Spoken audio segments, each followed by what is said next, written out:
Welcome to a day in my life. Good evening. Namaste everyone.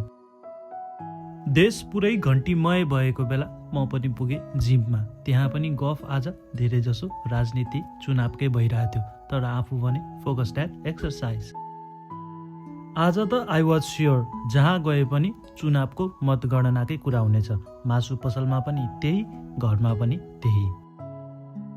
आखिरमा कुरा नयाँ नेपालको छ नि त। अवश्य पनि यो कुरा त जहाँ पनि गुन्जिहाल्छ।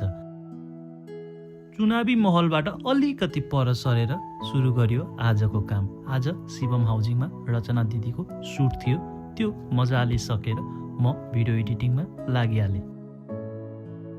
दिदी नजिकै भएर पनि सजिलो भएको छ। आएर आफै भिडियो एडिटिङ हेर्नुहुन्छ, कहाँ के मिलेन भनिदिइहाल्नुहुन्छ, अनि फाइनल त्यतिखेर आउटपुट निस्किहाल्छ। मेगा कम्प्लेक्सको खाजा पसलको दिदी अझै पनि भोट दिएर आइसक्नु भएको छैन। सो खाजा चाहिँ हाम्रो आज बाहिर सिलिकन एजुकेसनको तल भयो। जे होस्, छुट्टी पछि पनि केटाहरूसँग जाँगर चाहिँ त्यत्तिकै छ। आजलाई यति नै। घर आएर हल्का मकै खाएर म पनि पल्टिएँ। Good night guys, see you tomorrow.